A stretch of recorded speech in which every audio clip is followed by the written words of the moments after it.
नमस्कार, खबर control news में आपका स्वागत है। आज हम दिल्ली मंदिर से डेलीगेट नासिर जावेद जी से क्षेत्रीय मुद्दों पर सीधी बात करेंगे। नासिर भाई, खबर कंट्रोल न्यूज़ में आपका स्वागत है सर। सबसे पहले जान लेंगे 2024 का जो लोकसभा इलेक्शन हुआ सर, बहुत कम मतदाता थे जो वोट डालने गए थे, 52%। नहीं सर, अगर हम नॉर्थ ईस्ट डिस्ट्रिक्ट को देखें तो यहाँ पर 56 के करीब परसेंटेज हुई है।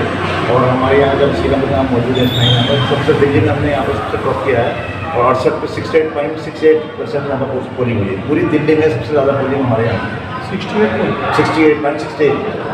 लेकिन सर सूत्र तो बता रहे 58 के अलावा नहीं, मैं आपको अभी दिखा दूँगा, आपको सारी डिटेल दिखा दूँगा मैं आपको।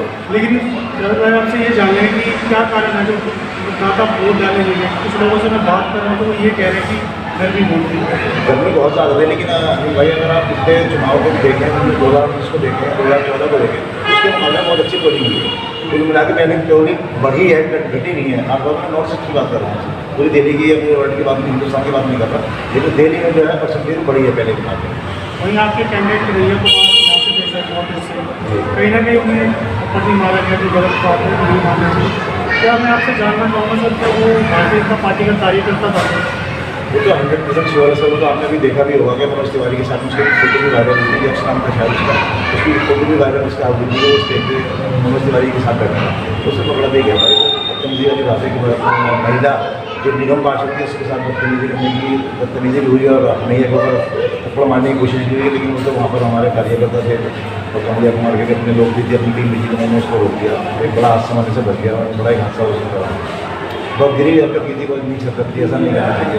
चुनाव एक अलग चीज़ है, हारना जीतना दो पहलवान कुछ लड़ते हैं, एक हारता है, एक जीतता है। व्यक्तिगत लड़ाई नहीं रही है। इलेक्शन 4 को नतीजे आ जाएंगे, लड़ाई सब खत्म हो जाएगी, किसी कोई लड़ाई नहीं होगी। वो भी साथ में बैठेंगे, हम भी साथ में बैठेंगे, चाय भी देंगे, पानी देंगे, लेकिन ये उसकी हरकतें नहीं करनी चाहिए। चुनाव को चुनाव के तरीके से ही लेना चाहिए।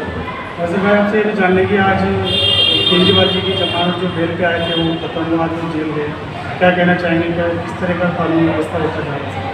सर, कानून व्यवस्था तो पूरी तरह चरमराई हुई है पूरे हिंदुस्तान की। और केजरीवाल ने क्या किया है, क्या किया नहीं है, ये मैं इस पर कोई टिप्पणी करना नहीं चाहता। लेकिन जो कुछ भी हो रहा है वो, चाहे वो राहुल गांधी के साथ हुआ हो, सोनिया गांधी के साथ भी पूछताछ की गई, तो हर बड़े नेता के साथ पूछताछ की जा रही है। इनका बस नहीं चल रहा बीजेपी का कि जितने भी बड़े नेता हैं हिंदुस्तान के, उनको सबको जेल में डाल दिया जाए, इनकी आवाज़ को बिल्कुल कुचल दिया जाए, बिल्कुल दबा दिया जाए इनके आवाज़। वो इनका टारगेट है, वही चाहते हैं कि डरा धमका दें। जो और दूसरे नेता हैं दूसरी पार्टियों के, जो हमारे साथ मिलना चाहते हैं, हमारे साथ काम करना चाहते हैं, लेकिन उनके ये डर लगा रहता है कि पता नहीं हमारे साथ में कब हमारे यहाँ कोई कार्रवाई हो जाए, ईडी का छापा हो जाए, CBI आ जाए या दूसरी और वो लोग आ जाएँ और हमें उठा के बंद कर दें। सर, राजनीति का स्तर दिनों दिन गिरता जा रहा है। नहीं सर, आप एक बहुत बड़ा चैनल चलाते हैं, आप सारे दिन लोगों के टच में रहते हैं। आप मुझे बताइए, इससे पहले आपने कभी ऐसे हालात देखे थे हिंदुस्तान में 1957 में 45 से लेकर 40 से लेकर जब से देश हमारा आज़ाद हुआ है, कहीं किसी के साथ में ऐसा हुआ? कांग्रेस की भी सरकार रही हिंदुस्तान में, तो हर लोग चाहे ये राजा हो, कितने बड़े बड़े नेताओं थे जिनको बंद किया जाए, जो हमारे पार्टी ने विरोध किया था, भ्रष्टाचार किया, ये किया, साबित हुआ तो हमने सजा दी। लेकिन यहाँ तो उनको अकेला हो गया, उनके अपने वरिष्ठ जो कमेटी है, मंत्री हैं या कार्यकर्ता हैं, वो सब कुछ गुनाह कर रहे हैं, उनका गुनाह सामने आ रहा है, पकड़े जा रहे हैं, लेकिन उनको कोई कार्रवाई नहीं होती। लेकिन अपोजिशन पे ही सारी कार्रवाई की जा रही है। तो ये तो एक तरफा लड़ाई हो रही है सर, एक तरफा ये कहते हैं ना कि तानाशाही चल रही है, लोकतंत्रों को चलने की कोशिश की जा रही है, लोकतंत्र को खत्म किया जा रहा है। और मैं नहीं समझता कि जो लोकतंत्र ये कल जो आए हैं, एग्जिट पोल के नतीजे आए हैं, ये कहीं भी सही साबित होंगे। आप देखेंगे कल परसों को 4 तारीख को के नतीजे इसके बिल्कुल अलग होंगे।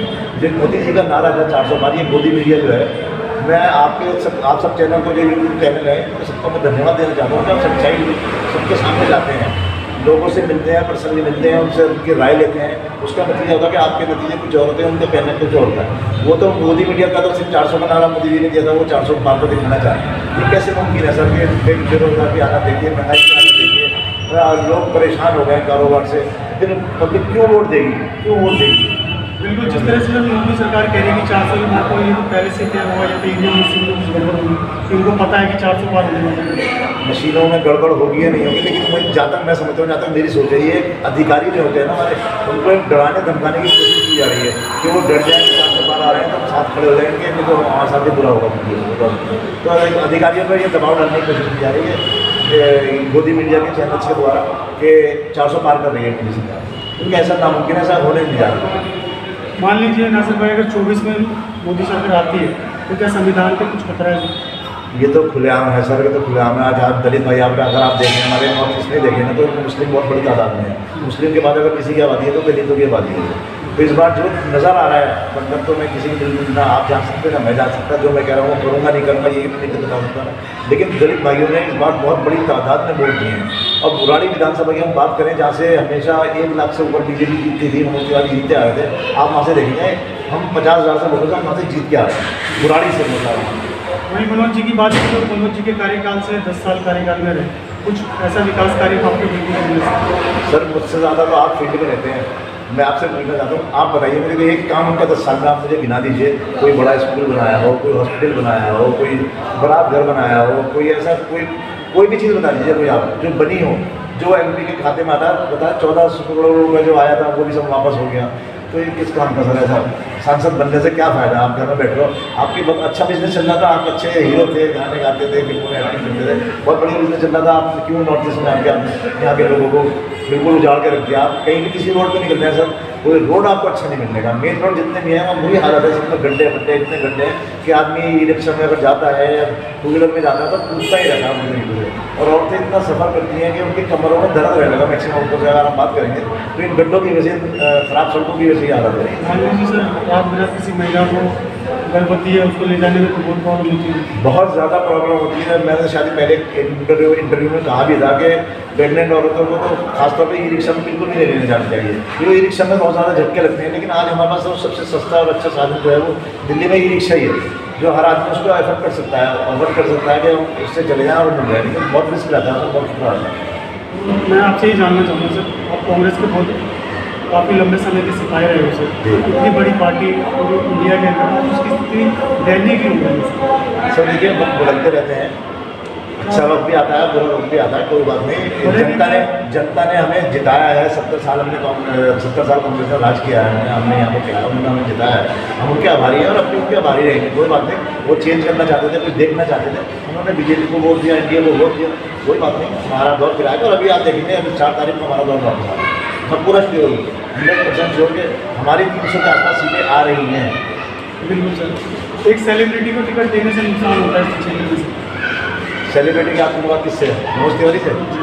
मनोज तिवारी को मैंने बताया ना, उनका तो अच्छा बिजनेस था, इतना काम धंधा था, खाम राजनीति में आ गए और पता नहीं क्यों मोदी जी ने उनमें ऐसा क्या खास बात देखी। जबकि अगर मैं आपको अमर की बात बताऊँ तो ऐसे हादसे अभी देखने का मिले हैं इसी इलेक्शन में 2024 के इलेक्शन में कि फूल मालाएँ लेके आ रहे हैं लोग उनको माला डालने के लिए और उन्होंने ज़मीन में फेंक दिया उससे। ये कार्यकर्ताओं की बात है जो बहुत पुराने कार्यकर्ता कांग्रेस के जुड़े हैं, बड़े बड़े पदों में रहे हैं। उनका सिर्फ एक ही था कि मनोज तिवारी तुमने 10 साल में कुछ नहीं किया, लेकिन अगर आप वोट दे रहे हैं तो सिर्फ नरेंद्र मोदी के नाम पे दे रहे हैं। तो नरेंद्र मोदी को तो लोगों ने भगवान मान लिया है, पता नहीं क्या उनमें ऐसा खास नजर आ रही है, उन्होंने क्या कर दिया 10 सालों में लोगों के लिए जिसकी वजह से लोग उनको इतना भगवान का दर्जा देने लगे, वो अपना आपको भगवान मानने लगे कि राम को हम लाए। अरे आप कैसे लाओगे राम को? राम तो खुद सब दुनिया को लाए, पूरी दुनिया में राम जी लेके आए, तुम कौन से राम को लाने वाले?